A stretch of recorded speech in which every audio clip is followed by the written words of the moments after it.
Yo, yo, yo, it is I, your proverbial boy Jeffy, and today I want to talk about how you can achieve all your wildest dreams and make your life like a movie. In other words, the same stuff that I talk about in pretty much every other video, except this time with a yellow background behind me and some creepy glasses. So how do you do that? How do you achieve all your wildest dreams, make your life like a movie? Well, in my opinion, it's by focusing on the fundamentals. I've said it before, I'll say it again. Fundamentals, fundamentals, fundamentals. You know, I really feel that a lot of people kind of get lost in the sauce, so to speak. They become obsessed with tactical minutia, and they try to investigate tactics down to kind of the fractal details. Now, as I've said before, we can make this stuff complicated, we can make it very complicated, or we can try to make it as simple as possible. And in my experience, the fundamentals, which are so often overlooked, are actually the things that are going to get you the best results. And they might not be sexy, they might not give you that magic penny feeling. You know, you feel like you're superior because you possess this arcane knowledge, the wisdom of the ages that's going to put you in a superior position to others. And hey, maybe that's great just to get you motivated to get out of the house, but the bottom line is this: if you master the fundamentals, you're going to succeed, even if you don't use fancy techniques. And in many ways, I think it's that old Pareto principle in action, also known as the 80-20 rule, which states that for many events, roughly 80% of the results that you see come from 20% of the actions. Okay, so look, I'm not trying to sugarcoat things here. Let's get real. You know, learning elite success in social interactions, that it is a very tough process. But what makes it so hard, though, is that the process of learning it is very, very different from pretty much anything else you might try to learn. Because with most activities, you could push really hard and get the job done. Even if you're tensed up, even if you get frustrated or anxious, you could actually use that energy to propel you to push harder and push through. However, when you're talking to someone you just met, or even public speaking, do you ever notice that when you start trying really, really hard, that's when everything kind of falls apart? Weird, isn't it? That same sort of hard exertion that you put into things like, say, lifting weights or sports or studying or even your day-to-day job, that won't work at all when you're trying to apply and learn how to meet people in the field. And this is because socializing is emotional. And by the way, this is also a huge difference that I notice between students that are total novices and students who may have taken previous live programs before or who have just been practicing this stuff for a while. Those more advanced students are simply able to learn it better because they've learned how to learn it, right? They've learned how to prevent themselves from getting locked up and, you know, very tense. They learn how to identify and release those tension blocks when they go out. So both of these students might be really determined and eager to learn, but the one that's had more experience understands a few fundamental concepts that really make a difference. And primarily, they understand that they got to stay outside their heads, they got to have fun, they got to be relaxed and loose, and most of all, they've got to bring a good energy to the interactions, right? In other words, they got to learn how to bring a good vibe. Because if you can't bring a good energy to the interactions, you're not even going to be able to hold their attention, regardless of how much technique you know. And I see this all the time. People who have engaged with technique for many, many years, but they have an inability to create that music with the nonverbals. You know, there's that old saying, 90% of communication is nonverbal. And what we're talking about there is emotional statements you're sending with your face and your eye contact. Statements that you're sending with body language, proximity, movement through space, touch. Again, creating a vibe with the musicality of language between you and the other person. That's what a vibe is. And if you have an inability to create that good vibe, like I just said, you're not even going to be able to hold their attention long enough to execute your fancy arcane technique. Okay? So adding on to that now, I want to list a few more of these fundamentals for you. And this might sound like stuff that you've heard over and over again, but maybe you haven't successfully applied, or maybe these concepts might be completely new to you and totally unclear. So understand, this is all fundamental stuff, as I said before, but a focus on the fundamentals is going to go a very, very long way in aiding your progress. So think about the rough list I'm about to present here and ask yourself if you violate any of these. Okay? So number one, take it slow. A while back, I had a middle-aged client, and this is a person who has been shy pretty much all of his life, and he just started going out to meet people. He just started this endeavor. And when I asked him what his goals were, he said he was determined to have a three-way romance, let's just say, within a month. Right? Within a month after I take this program, I wish to have a three-way romance. Okay, now look, that's great and all. I can attest to that. This is a wonderful goal to have, and it's a wonderful experience to have, and it would be really awesome if that guy did that. But quite frankly, that wasn't the least bit realistic given where this guy was coming from. You know, he just started out, and he was making the mistake of being way too anxious for quick results. You know, I knew when I was talking to him, I know he wants this really, really bad, and that's why he took a weekend off from work. You know, he flew over, he booked a hotel, and he took a program. But this guy, as well as a lot of people watching this, maybe you've got to realize this is a gradual process. Now, obviously, the more work you put into it continuously, the more you're going to get out of it, but don't be so hard-pressed for quick results, or else you're going to be essentially taking it too hard on yourself, and you're going to get frustrated, you're going to get stressed out more than you really should be.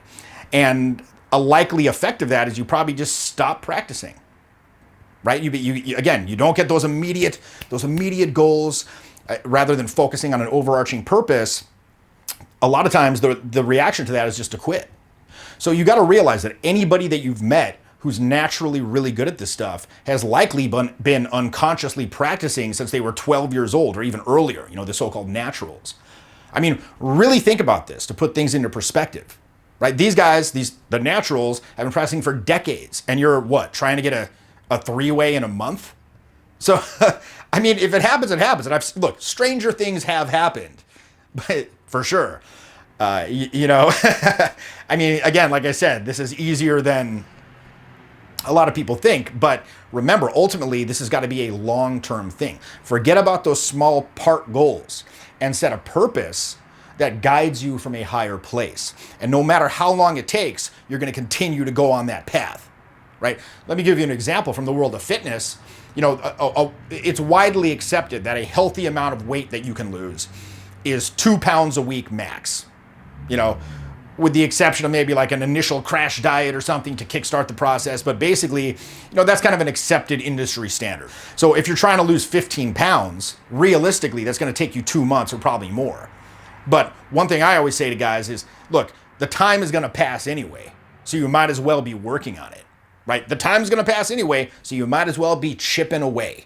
And if you're not focused on the goal of losing 15 pounds, but rather on the purpose of having a long, healthy, active life, then that smaller goal is going to be achieved along that path, along with many other goals that you might not have even thought of initially, right? Understand, it takes time to internalize new behaviors, to internalize new mindsets, and establish new habits, and to reverse your current ones. So just enjoy the ride and appreciate those small little changes you're making each day. Celebrate small victories. Take those baby steps, set small goals for yourself every time you go out, right? Number one, in a common path. Number one, get over your fear of approaching people. Okay, boom, got that down. Cool. Now learn how to keep a stimulating conversation. Learn how to vibe well. Now learn how to create a little tension.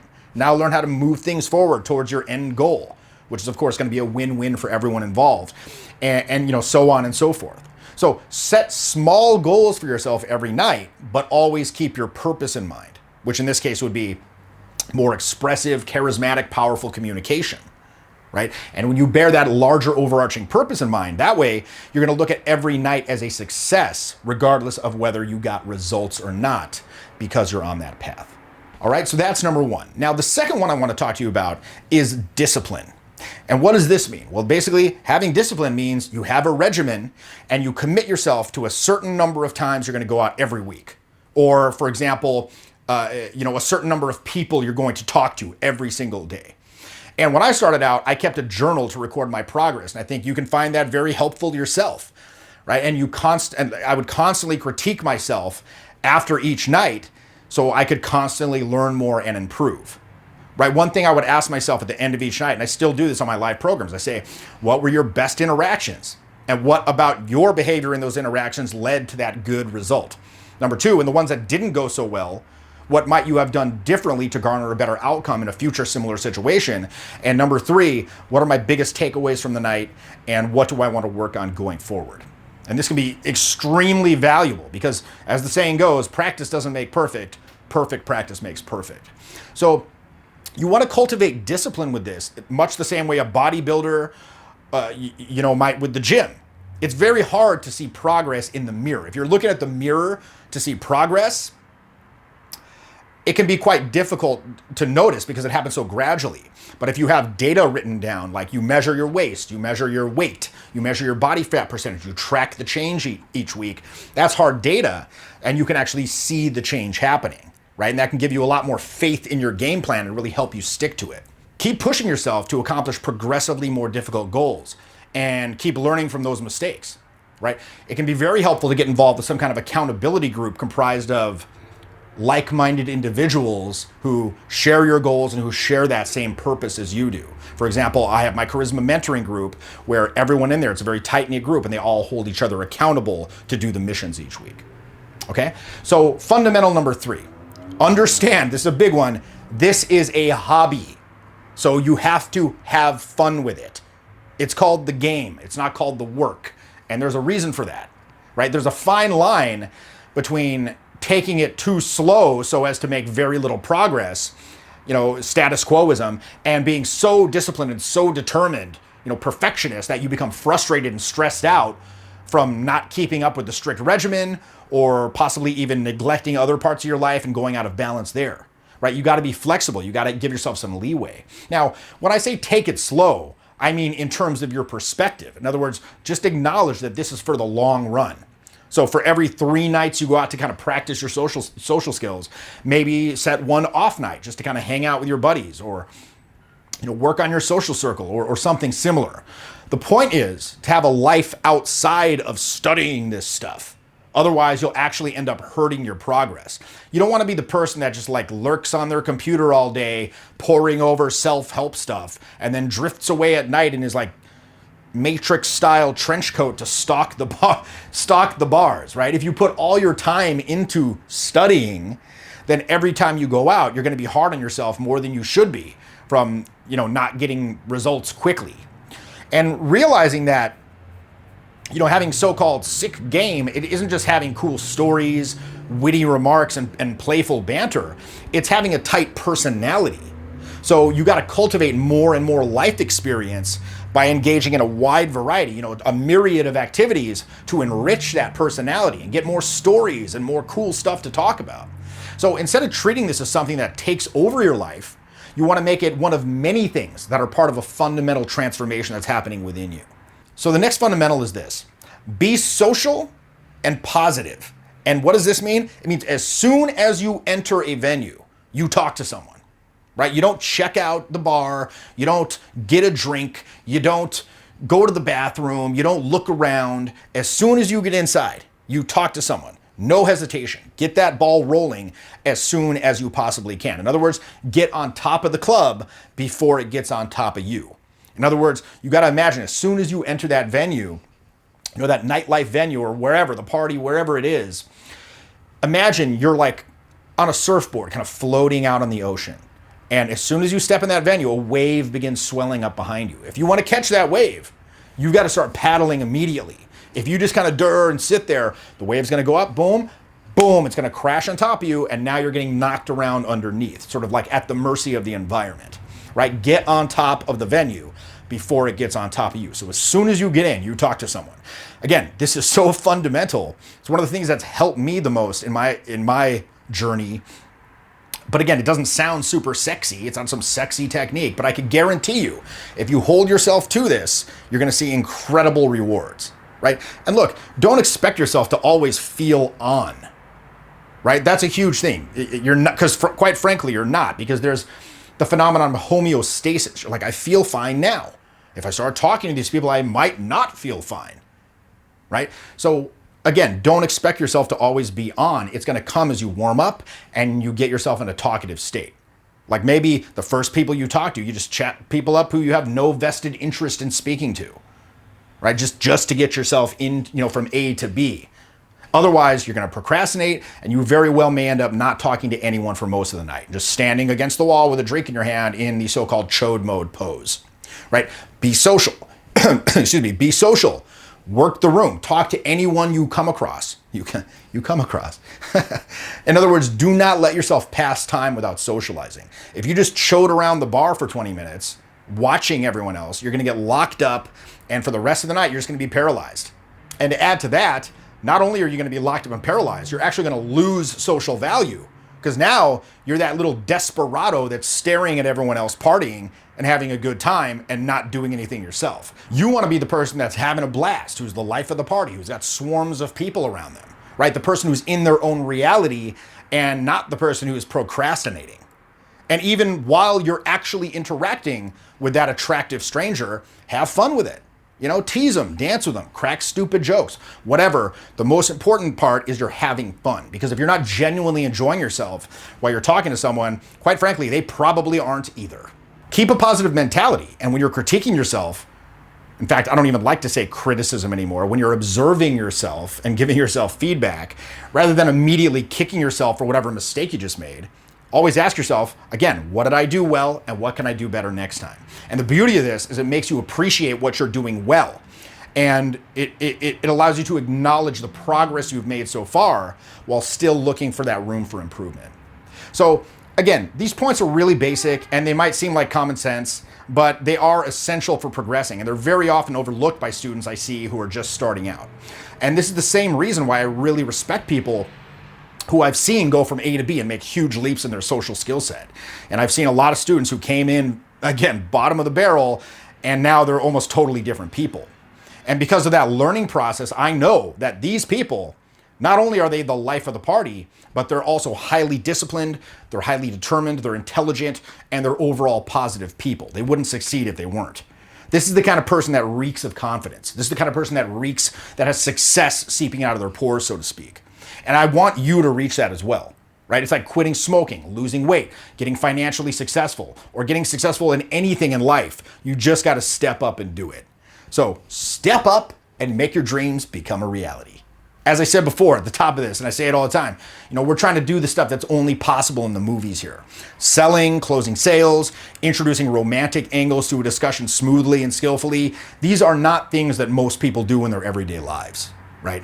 These kind of skills require technique, they require practice, they require control. And if you expect high-level performance, you've really got to heighten your awareness of every possible factor having to do with that kind of charismatic expression. In other words, I want you to become a master of your energies, to make the communication choices that you want to make at any given moment, right? Not just the communication choices that are dictated to you by your tension entanglements. So the Charisma Mastery Program, the goal of that really is to bring awareness of what you're actually communicating, right? A lot of people, they think they're communicating one thing, but what's being perceived by the people they're speaking to is quite another. So I want you to, number one, become experientially aware of that gap, and then give you tools to close that gap. And when you do that, your everyday experience and all of your social interactions are going to be positively affected.